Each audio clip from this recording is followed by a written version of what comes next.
সবাইকে স্বাগত দীপ্ত সন্ধ্যার সংবাদে। সাথে রয়েছে দোলা ডলারের শুরুতেই জানাবো সংবাদ শিরোনাম।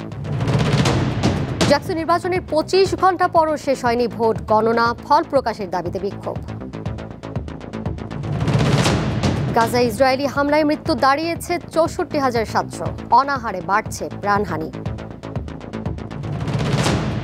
সাফ অনূর্ধ্ব 17 টুর্নামেন্টে অংশ নিতে কাল শ্রীলঙ্কা যাচ্ছে বাংলাদেশ। খেলা শুরু 15 সেপ্টেম্বর।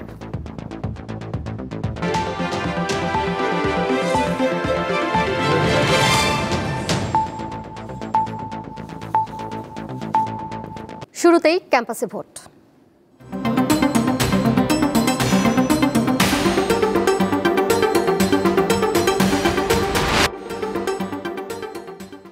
জাহাঙ্গীরনগর বিশ্ববিদ্যালয় কেন্দ্রীয় শিক্ষার্থী সংসদ জাকসু ও হল সংসদ নির্বাচনের ভোট গণনা এখনও শেষ হয়নি। ফল পেতে রাত 10টা বা 11টা বাজতে পারে বলে জানিয়েছে নির্বাচন কমিশন।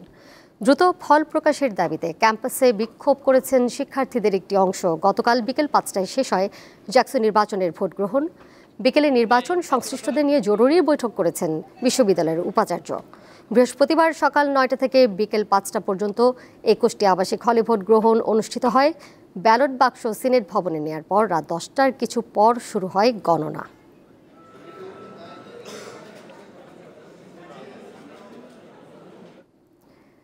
জাকসু নির্বাচনের ভোট গণনার খবর সংগ্রহ করছেন সহকর্মী এম এ হালিম। তিনি যুক্ত হচ্ছেন সরাসরি আমাদের সাথে। হালিম, উপাচার্য তো জরুরি ভিত্তিতে নির্বাচন কমিশনের সাথে একটু আগে বৈঠক করেছেন। সাময়িক বন্ধ থাকার পর নিশ্চয়ই এতক্ষণে ভোট গণনা আবারও শুরু হয়ে গেছে। উপাচার্য একটি ব্রিফিংও করেছেন। এরপর আসলে সিনেট ভবনের সামনে যে শিক্ষার্থীরা রয়েছেন তারা কি বলছেন, সবশেষ পরিস্থিতি জানাবেন। প্রথমে জানিয়ে রাখি যে এখানে উপাচার্য যে মিটিং করেছে সেখানে একটি ব্রিফিং করার কথা ছিল, কিন্তু আসলে সেই ব্রিফিংটি করেনি। এবং তাছাড়া যে ভোট গণনা বন্ধ থাকার কথাটি বলা হচ্ছে, আসলে ভোট গণনা কিন্তু এখানে বন্ধ থাকেনি। এখানে আংশিক যে টেবিলগুলো, এখানে 8টি টেবিল রয়েছে, সেই 8টি টেবিলের মধ্যে কিন্তু এখানে 4টি টেবিলের ভোট গণনা তখন বন্ধ ছিল এবং 4টি টেবিলের ভোট গণনা শুরু ছিল। তো সেই অবস্থায় কিন্তু চলছিল, কারণ কি আপনি জানেন যে দীর্ঘ যে সময়, সেই দীর্ঘ সময়ে যে ভোট গণনা সম্পূর্ণ না হওয়াতে কিন্তু এই শিক্ষার্থীদের মাঝে একটি ক্ষোভের সঞ্চার হয়েছে। এবং আমরা দেখতে পেয়েছি যে কিছু শিক্ষার্থী যারা, যেখানে কয়েকটি প্যানেল রয়েছে, সেখানে তারা কিন্তু এখানে এসে তারা কয়েকজন বিক্ষোভও করেছে এবং তারা কেউ কেউ কিন্তু এখানে একটি এই 8টা পর্যন্ত তারা আলটিমেটাম দিয়েছে। এই 8টার মধ্যে যদি এই জাকসু নির্বাচনের ফলাফল ঘোষণা করা না হয় তাহলে তারা এখানে বিভিন্ন কর্মসূচি দিবে। এবং তারা যেমনটি বলছিলেন যে বিভিন্ন প্যানেল থেকে ছাত্র শিবির, বাকশাস এবং যেটি স্বতন্ত্র প্রার্থী তারাও কিন্তু এই অভিযোগটি দিয়েছেন এবং অনেকে কিন্তু নির্বাচন বানচালের ঘোষণাও দিয়েছেন। কেউ কেউ বলছেন যে সেই যেটি ব্যালট পেপার যেটি ম্যানুয়াল পদ্ধতিতে গণনা সেটি বাতিল করে যে ওএমআর সিস্টেমে সেটি গণনার জন্য। সব মিলে কিন্তু একটি এখন এই মুহূর্তে আপনি দেখতে পাচ্ছেন এখানে বৈরী আবহাওয়া, বৃষ্টির মধ্যে কিন্তু যারা শিক্ষার্থী ছিল তারা কিন্তু যার অবস্থানে যে এখানে এই জাকসু কার্যালয়ের নিচে যে ভবন আছে সেখানে তারা অবস্থান নিচ্ছে। এবং এখানে সেই সাথে কিন্তু আইন শৃঙ্খলা বাহিনীর সদস্যরাও আমরা দেখতে পেয়েছি বিভিন্ন স্থানে অবস্থান নিয়েছেন গতকালকে থেকে। এবং এই বিষয়ে ঢাকা জেলা পুলিশের আমরা বক্তব্য নিয়েছিলাম যে আসলে এই নির্বাচনের বিষয়টি তারা, বা যদি এখানে আমরা দেখতে পাচ্ছি যে বিভিন্ন যে কর্মসূচি দেওয়ার একটি আমরা সম্ভাবনা দেখতে পাচ্ছি যদি নির্দিষ্ট সময়ে ফল ঘোষণা না হয়, সেক্ষেত্রে পুলিশ যেমনটি বলছেন আসলে এখানে কিন্তু তারা মূলত যে এই বিশ্ববিদ্যালয়ের ফটক রয়েছে সেই ফটকে দায়িত্বে তারা রয়েছে। তাছাড়া যদি এখানে বিশ্ববিদ্যালয়ের প্রশাসন যদি তাদেরকে লিখিতভাবে বা কোনো কিছু দেয়, তারা অনুরোধ করে, সেক্ষেত্রে তারা ব্যবস্থা নিতে পারে। সব মিলিয়ে এখন 8টা পর্যন্ত দেখার বিষয়, আসলে 8টা পর্যন্ত এই জাকসুর যে এখানে নির্বাচন কমিশন তারা কি রেজাল্ট দেয় বা ফল ঘোষণা করে কিনা। সব মিলে এই ছিল সর্বশেষ। দোলা। হালিম, আপনাকে ধন্যবাদ। পরের প্রসঙ্গে যাচ্ছি। রাজনৈতিক দলগুলোর মধ্যে ভিন্ন মত থাকলেও নির্বাচন ফেব্রুয়ারির 15 তারিখের মধ্যেই হবে, এমনটি জানিয়েছেন প্রধান উপদেষ্টার প্রেস সচিব শফিকুল আলম।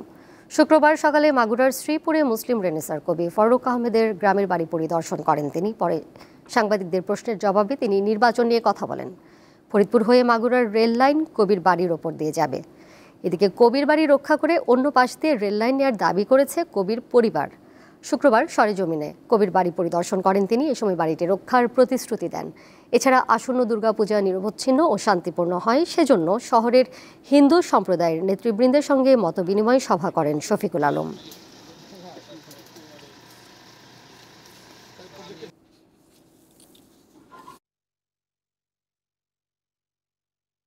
নির্বাচন পেছানোর কোনো সম্ভাবনা নাই। নির্বাচন ফেব্রুয়ারির প্রথমার্ধে হবে। এটা একদম আমাদের, এটা ইন্টারিম গভর্নমেন্টের এটা একটা কমিটমেন্ট, এটা হবেই। এবং এটা কোনো ধরনের কেউ যদি মনে করেন যে এটা বানচালের চেষ্টা করবেন, এটা হবে না। পলিটিক্যাল পার্টির মধ্যে ভিন্ন মতামত থাকবেই, কিন্তু ইলেকশন, আমরা আবারও বলছি, ইলেকশন ফেব্রুয়ারির 15 তারিখের মধ্যে হবে। আগামী জাতীয় সংসদ নির্বাচন ঘিরে সাতক্ষীরার 4টি আসনের সবকটিতে বিভিন্ন রাজনৈতিক দলের নেতাকর্মী ও সম্ভাব্য প্রার্থীদের ব্যস্ততা বেড়েছে। ভোটারদের মন জয়ে দিচ্ছেন নানা প্রতিশ্রুতি। এবার প্রতিদ্বন্দ্বিতা করতে পারেন 3 ডজনেরও বেশি প্রার্থী। 4টি সংসদীয় আসন নিয়ে গঠিত সাতক্ষীরা জেলা। সীমান্তবর্তী তালা ও কলারোয়া উপজেলা নিয়ে সাতক্ষীরা 1 আসন, সদর উপজেলার 14টি ইউনিয়ন এবং 1টি পৌরসভা নিয়ে গঠিত সাতক্ষীরা 2 আসন, আর দেবহাটা ও কালীগঞ্জের একাংশ নিয়ে সাতক্ষীরা 3 এবং শ্যামনগর ও কালীগঞ্জের একাংশ নিয়ে গঠিত সাতক্ষীরা 4 আসন। জাতীয় সংসদ নির্বাচন সামনে রেখে এরই মধ্যে রাজনৈতিক দলগুলোর নেতাকর্মীদের গণসংযোগ সভা সমাবেশে জমজমাট হয়ে উঠেছে আসনগুলো। 2001-এর নির্বাচনে এই আসনগুলো থেকে বিএনপি ও জামায়াত 4 দলীয় জোটভুক্ত হয়ে নির্বাচনে অংশ নিয়েছিল। জেলায় বিএনপির অবস্থান বেশ মজবুত। অবশ্য এখন প্রতিটি আসনে মাঠ গরম রাখছেন জামায়াতে ইসলামের নেতাকর্মীরা। 15 বছর পরে স্বাধীনভাবে কথা বলার সুযোগ পেয়েছি, যেটি ইতিপূর্বে ফ্যাসিস্ট সরকারের সময় আমাদের ছিল না। আগামী জাতীয় নির্বাচনে আমরা আশা করি জামায়াত ইসলামী এদেশের গণমানুষের সংগঠনে পরিণত হয়েছে। মানুষের মনের কথাটি আমরা বলি, তাদের ভাগ্যের পরিবর্তনের কথা বলি। বিগত 17টি বছর বিএনপি রাজপথে থেকে সকল অপশক্তির বিরুদ্ধে লড়াই করেছে। আগামী জাতীয় সংসদ নির্বাচনে আমাদের দলকে জয়ী করার জন্য আমরা আপ্রাণ চেষ্টা করছি। আগামী নির্বাচন ঘিরে ভোটাররাও উৎসাহ উদ্দীপনায় রয়েছেন। সাতক্ষীরার জামায়াত ইসলামী ও বিএনপির মধ্যে হাড্ডাহাড্ডি লড়াই হবে বলে মনে করেন তারা। যিনি জনগণের কথা চিন্তা করবে, গরিব দুঃখীদের কথা চিন্তা করবে, সে সৎভাবে কাজ করবে, কোন রকম দুর্নীতিগ্রস্ত হবে না। যে দলই হোক না কেন, যে গরিবের দুঃখ কষ্ট বুঝবে তাকেই আমরা ভোট দেবো। সন্ত্রাস চাঁদাবাজকে আমরা প্রতিহত করতে পারবে সেসব লোকজনে ভোট দেবো। দলকে শুধু ভালোবাসলে হবে না, জনগণকে ভালোবাসতে হবে। মহিলাদের নিয়ে যারা ভাববে সেরকম প্রার্থীতে কি ভোট। জেলা নির্বাচন অফিসের তথ্য মতে সাতক্ষীরায় মোট ভোটার 18,04,000-এর কিছু বেশি। দীপ্ত, বার্তা কক্ষ। এবারে গুড নাইট ডেঙ্গু সুরক্ষা।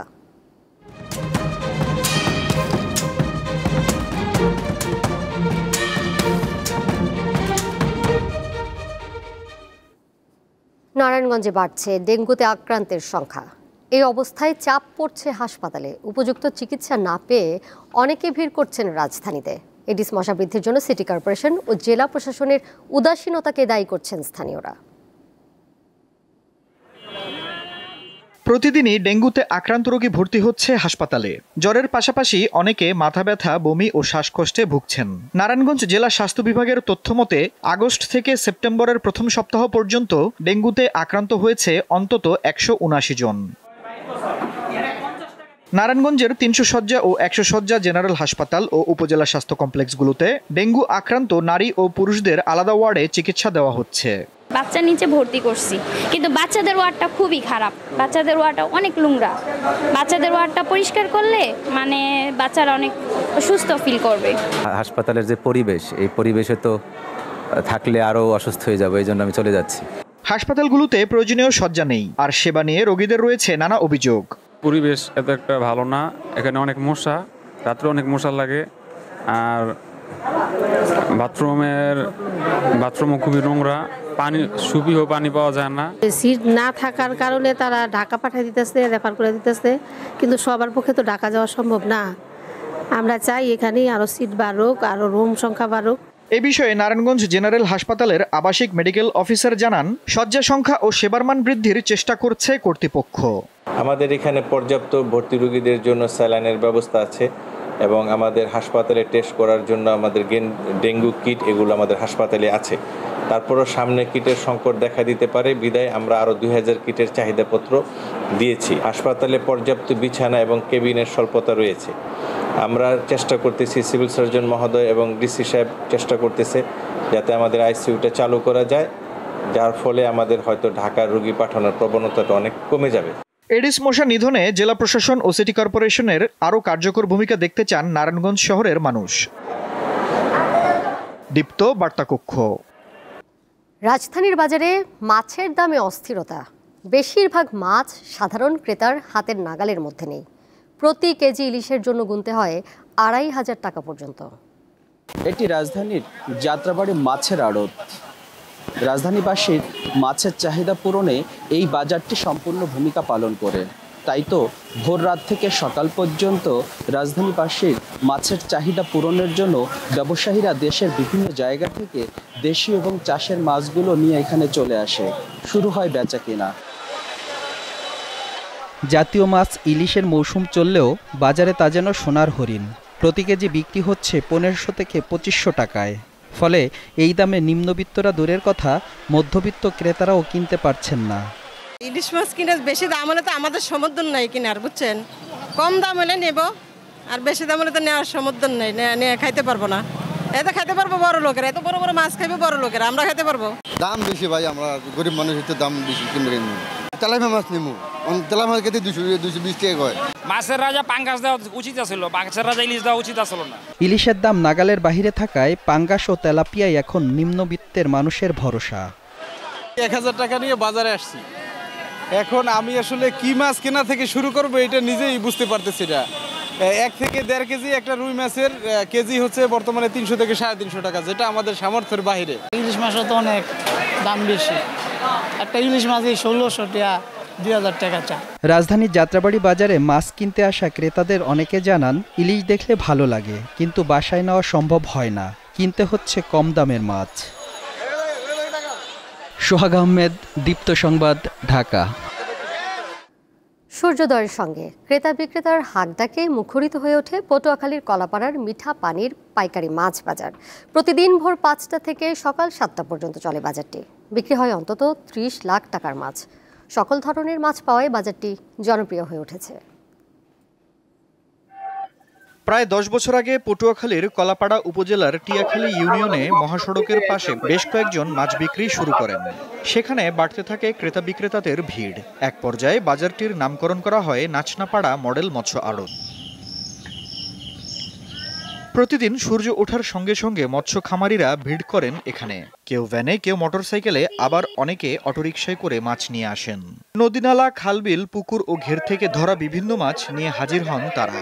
দেশের বিভিন্ন প্রান্ত থেকে মাছ কিনতে বাজারে আসেন পাইকাররা। নিলামের মাধ্যমে শুরু হয় মাছ বিক্রি। যাতায়াতের ব্যবস্থা ভালো, ন্যায্য মূল্যে মাছ বিক্রি এবং খাজনা না থাকায় বাজারটি জনপ্রিয় হয়ে উঠেছে বলে জানান ক্রেতা বিক্রেতারা। পাইকারি বাজার 80 টাকার বাজার, বাজারে 200 টাকা, খাতা লাগে না। এই বাজারে বেশ কিছু মাছ কিনছেন, ওই বাজার নিয়ে বিক্রি করে। বাজারে আছে বিভিন্ন পদের মাছ, আছে বিভিন্ন জায়গা থেকে, বরিশাল থেকে মাছ পাইকারি আসে থাকে। আমরা এই বাজারে প্রতিদিন সকালে আসি, এই বাজারে সব ধরনের মাছ পাওয়া যায়, কাস্টমারের চাহিদা মতো দেওয়া যায়, এই জন্য আসি। বাজারটা সস্তা, এই জন্যই আসে। গাড়ির পথ ভালো, এই জন্য অন্যান্য জায়গা থেকে কিছুটা কমে পাওয়া যায়, তাই এখানে আসা হয়। প্রতিনিয়ত অন্তত ৩০ লাখ টাকার মাছ বিক্রি হয় এখানে। বাজারটি আধুনিকায়নে উদ্যোগ নেয়ার কথা জানান এই কর্মকর্তা।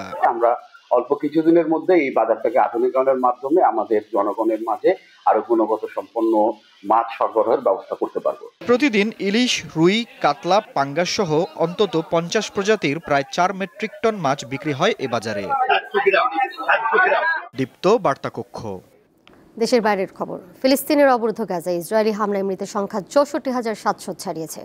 এর পাশাপাশি দুর্ভিক্ষ ও অনাহারে প্রতিদিনই বাড়ছে প্রাণহানি। গত ২৪ ঘন্টায় শুধু ক্ষুধায় মারা গেছেন আরও অন্তত ৭ জন, যাদের মধ্যে একজন শিশু রয়েছে। এর ফলে ২০২৩ সালের অক্টোবরে যুদ্ধ শুরু হওয়ার পর থেকে দুর্ভিক্ষে মারা যাওয়া মানুষের সংখ্যা দাঁড়ালো ৪১১ জনে, এর মধ্যে ১৪২ জন শিশু। এদিকে অধিকৃত পশ্চিম তীরে বসতি সম্প্রসারণ পরিকল্পনা বাস্তবায়নের বিষয়ে আনুষ্ঠানিক অনুমোদন দিয়েছেন ইসরায়েলের প্রধানমন্ত্রী বেনিয়ামিন নেতানিয়াহু। স্থানীয় সময় বৃহস্পতিবার তিনি প্রকল্পটি বাস্তবায়নের একটি রূপরেখা চুক্তিতে সই করেন। এই উদ্যোগ পশ্চিম তীরকে কার্যত দ্বিখণ্ডিত করে দেবে এবং ভবিষ্যতে ফিলিস্তিন রাষ্ট্র গঠনের পথ কার্যত অসম্ভব করে তুলবে বলে মনে করা হচ্ছে। উন্নয়ন পরিকল্পনাটির আওতায় ইসরায়েলি বসতি স্থাপনকারীদের জন্য নতুন করে ৩,৪০০ নতুন বাড়ি নির্মাণের কথা আছে।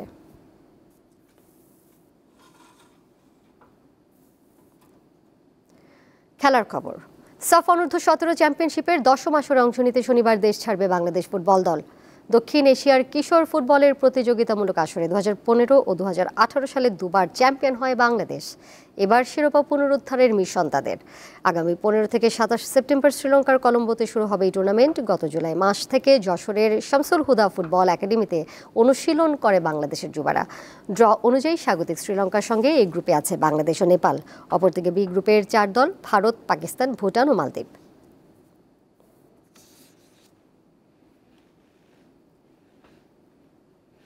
কক্সবাজারে ফুটবল টুর্নামেন্টের ফাইনাল ম্যাচের আগে দর্শকদের সঙ্গে আইনশৃঙ্খলা বাহিনীর সংঘর্ষ ভাঙচুরের ঘটনা ঘটেছে। এতে সদর উপজেলার নির্বাহী অফিসার সহ অন্তত 20 জন আহত হয়েছেন। শুক্রবার বিকেলে কক্সবাজার বীরশ্রেষ্ঠ রুহুল আমিন স্টেডিয়ামে এমন ঘটনা ঘটে। জানা যায়, রামু ও টেকনাফ উপজেলার মধ্যে ফাইনাল ম্যাচ হওয়ার কথা ছিল। ম্যাচের আগেই স্টেডিয়াম দর্শকে পরিপূর্ণ হয়ে যায়। এই সময় অনেক দর্শক গেট ভেঙে ভেতরে প্রবেশ করে।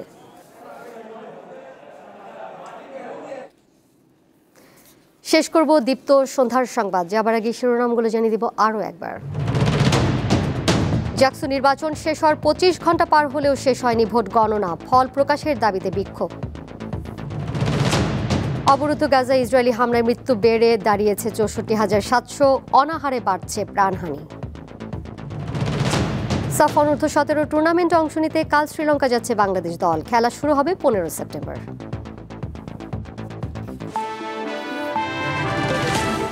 এই ছিল এখনকার মতো। পরের সংবাদ দেখবেন রাত 11টায়। এছাড়াও আরও তথ্য এবং বিনোদনের নানা খবরাখবর জানতে যুক্ত থাকুন দীপ্ত ডিজিটাল প্ল্যাটফর্মে। ধন্যবাদ সবাইকে।